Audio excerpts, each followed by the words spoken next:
Okay, the final video for today, and this one's this one is a personal one. Why did I marry such a simple girl? Okay, why did I marry such a simple girl, and what was the criteria?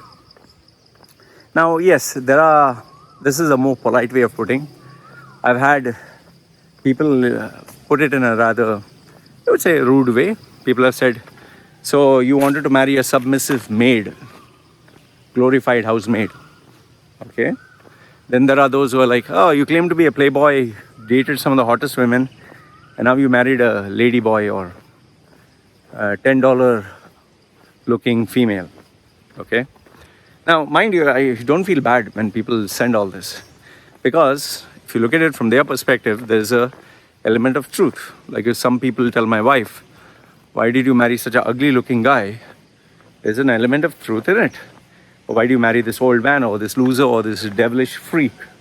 There's the truth. I look like that. So I'll answer these questions. Now, the first thing is, before you even get married, I want you to clearly understand there's a difference between having a girlfriend, having a fuck buddy, and marriage. Marriage also for life or temporary, whatever. You need to keep this. So for simplicity's sake, we'll just keep it. Number one, having a fuck buddy or girlfriend for sex. Number two is girlfriend. Number three is wife. Okay? Now the fuck buddy part is, okay, she's your fantasy, you're her fantasy, you have sex, bye-bye. You have a need, she has a need, exchange the need, bye-bye. You want sex from her, you want her to do some couple of things, specifically positions or some crazy stuff. She wants money, you have a need, she has the stuff to give you, the barter exchange, fine. So that everyone understands. The next level to that is boyfriend, girlfriend. I date you, you date me. Now there are different variations. Some people call it open relationship, where they date each other and they can go out and have fun. Girl can go out and have fun. Some others are like, okay, we are dating, but we're not going to get married. Some others are like, we are close, but we have not thought about the future. So there are different variations to that. And people have their own categorization, okay? Now over there, what happens is you spend more time. You care about each other's feelings. And you might even share each other's financial burdens or whatever, with the hope that things get steady and work long term. Over here, the focus is still good looks, success, money. You want to hang out, have fun, more of good times. Okay? Over here, you don't, there's no criteria that you have to continue with each other if things don't work out. The last one is marriage. Now this is they consider this the ultimate, okay, the ultimate form of, like people claim, love. And there are these overly hyped videos where people do these things like proposing, kneeling down, making a romantic song. Oh, they did it. Oh, they proposed to each other in their theater or something. And we go, oh, so touching. There was this guy who went underwater 30 feet, proposed to his girlfriend who was in this underwater room. Proposed to her, "Will you marry me?" She said yes, and he died. So you get some people jump from diving board, some people just, prank someone, like they're resting and then they propose. So there are different ways for this awe moment. Okay, whatever. To make my wifey feel special, I did something I normally don't do. I knelt down, gave her a ring. Okay, simple. We just met and I proposed and finished. Wanted it to be over fast. Okay, now the marriage, what people don't normally calculate is, this is by far the most complicated, technical and dangerous thing ever. It's life altering. Now, I'm trying to summarize a very broad subject. Okay, so if I do miss something, just let me know.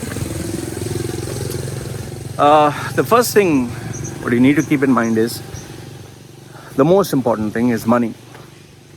This majority just don't consider. without money, don't fucking get into marriage.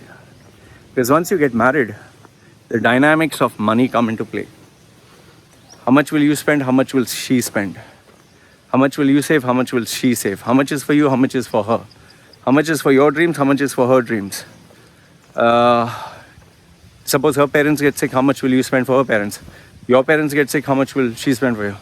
Suppose she's earning lesser than you. Do you give her the same level of importance or no? Like she's earning maybe 20% of what you're earning. Is she the boss of the house, or do you have the rights?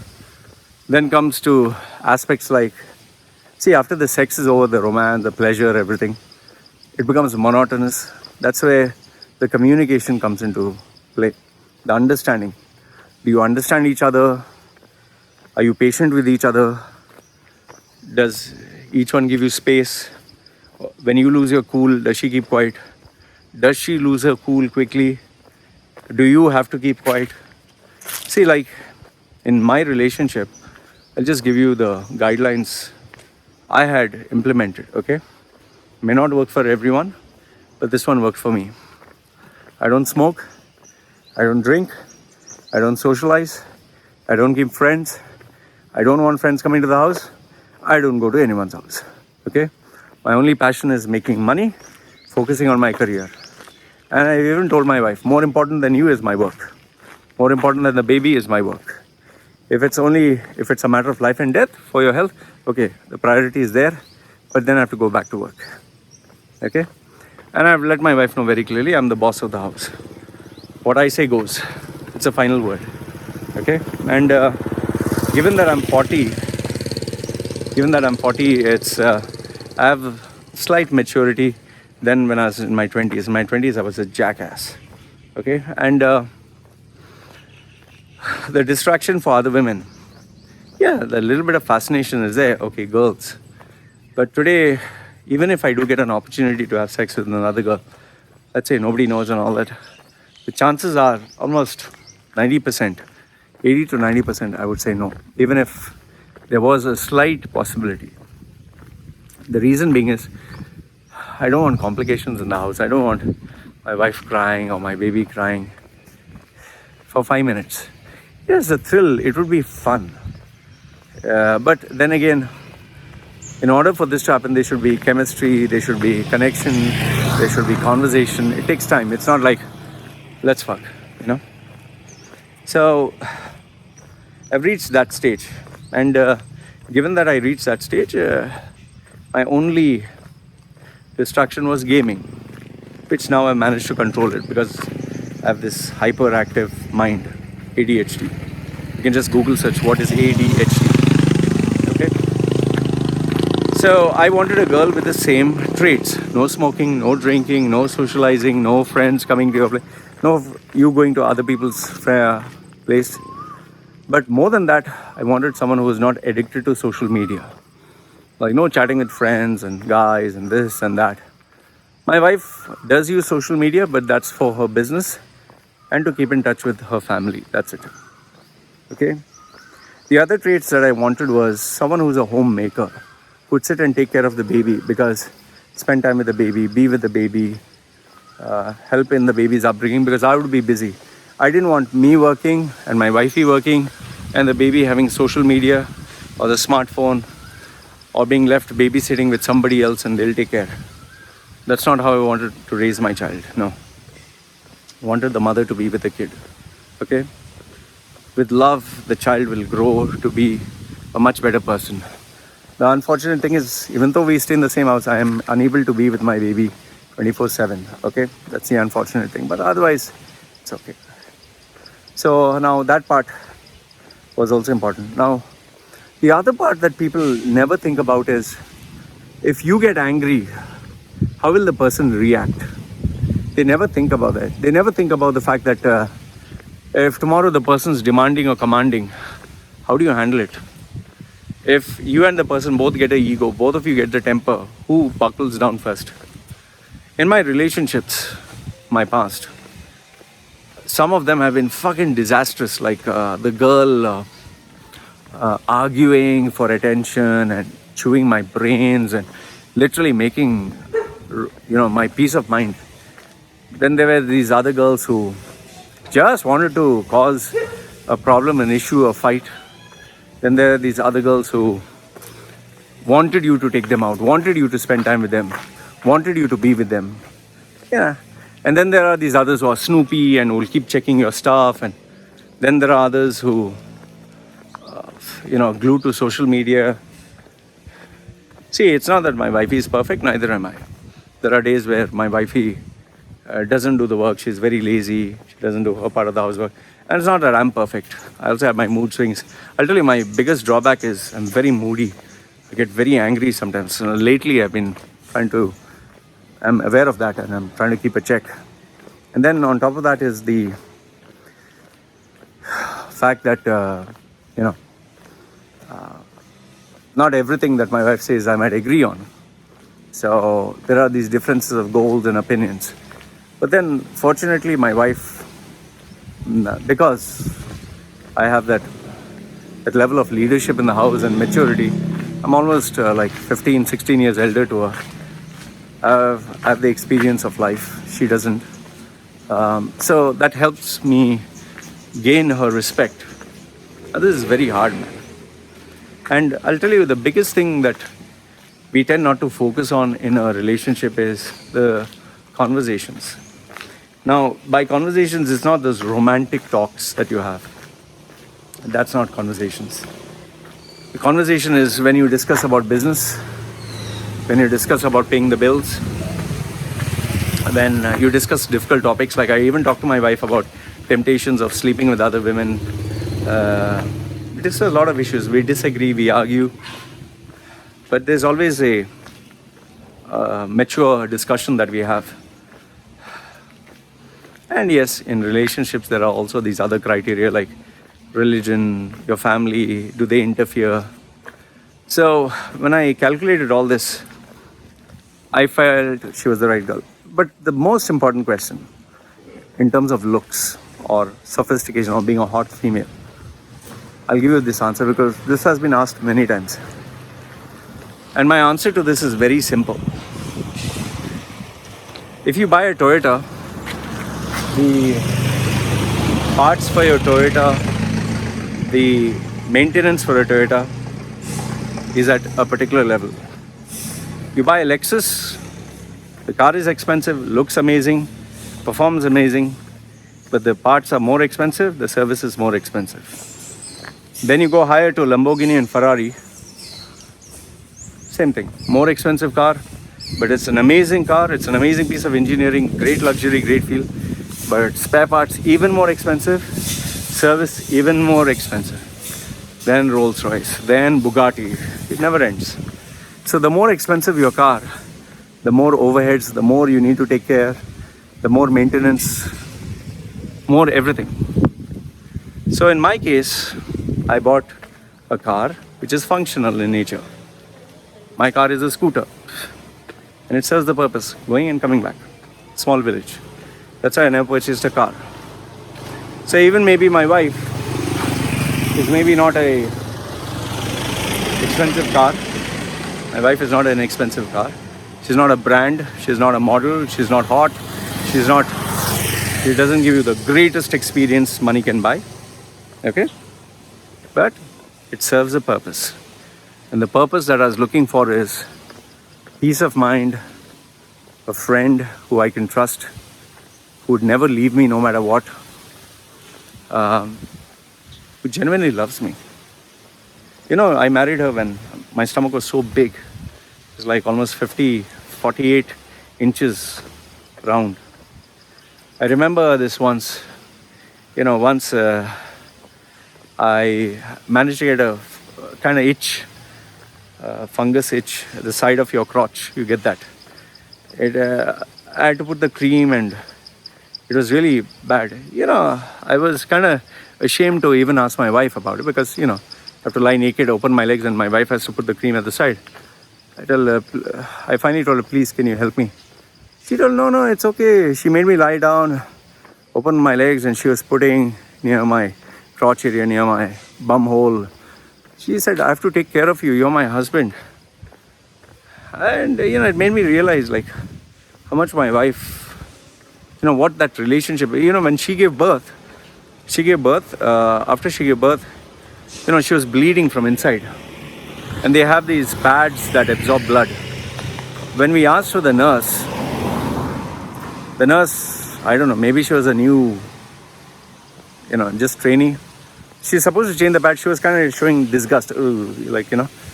She's supposed to change it. So what I did is, I told my wife, I'll do it. I went, my wife, her vagina is still bleeding, dripping with blood and all that. I removed her old, that pad, which was soaked with blood. I took it out, wearing the gloves. I put a new one. By the time the head nurse came, she was like, what the hell is happening? Because I'm not supposed to do that. It's a medical professional who's supposed to do that. But she was acting like a fucking idiot. I did it. This is my wife. I need to take care of her. I was not disgusted. I took care of her. So, it's when you love each other, you take care of each other, So, I've seen my wife literally. I wish I can get the image. When she goes to meet her mother and father, she takes their feet, she washes them, and then she kisses, not like peck, kisses them and puts her feet on her face to show love and respect. She has done that even with her grandmother. Her grandmother is 94 or something. I see all the children sleep near the grandmother. Even though she is hunched back, she's like just skin. There's no flesh. And they clean her shit. They clean her poop. They carry the shit. They throw it. They wash her private parts. They wipe her body. They take care of her. So when I looked at my wife do all this, I was like, this is the right girl for me. So if someone can love you this way, when you're ugly, when you're fat. In fact, I told my wife in Thailand, when you get married, you have to pay a dowry. I told my wife point blank, I'm not going to give you a single penny. Not going to pay you a single penny. Nothing. And the marriage that we have, I want it only family relatives. Just eat food and go home. We didn't spend a single penny even on the dress. The dress was borrowed from someone else. Food was just cooked ordinary. I didn't pay a single penny. For a single penny I didn't pay. And she didn't ask because she wanted a person to love her for who she was. And that's why I've told my wife, no makeup. You're never going to put makeup, never going to have surgery. Many of them in Thailand, they enhance. Surgery is very common. Like in Korea, almost 98% of them do it. It's considered a important lifestyle decision, like education. So I told, you're not going to do your nose, cheeks, chin, your breasts, nothing. You're not going to bleach your skin. That's why my wife never puts makeup. Never puts makeup. There's no makeup in the house. It's all thrown out. Well, just hygiene products. That's it. Health. I'm not having my wife to parade her to show, oh, see, hot babe. I got a hot babe. No. I wanted family. So I hope this gives you some insight about life, about why I married this girl. I'm not trying to say that I'm a good guy. Neither am I saying she's perfect. But we complement each other. And as far as glorified housemaid, well, what you're saying is right. The work that she does is of being a housemaid can do it. Well, guess what? Before she was doing it, I was doing it. And if she doesn't do it, I have to do it. When the dog poops, I have to clean. When I'm not there, she has to clean. It's just that baby's diaper and all that, not my thing. I don't want to do it. Just don't want. She knows that. And she's okay with it. So, well, then again, I told you I'm not perfect. Not a big fan of diaper change. So anyway, guys, this is more or less me and my simple housewife. She has accepted me with my flaws, with my past, being a womanizer, being whatever. Told her I was not rich at all. Told her she'll have to work for marriage. Told her no money. Just told her happy, simple married life. And she was okay. So it's not, neither of us is perfect. But I can tell you one thing. This is the most perfect relationship I would ask for. So these are my thoughts, guys. Put your comments down below. Let's read them. Like, dislike, whatever. Watch the ads. Give me a bit of support. And this is me signing off for now. Alright? Take care.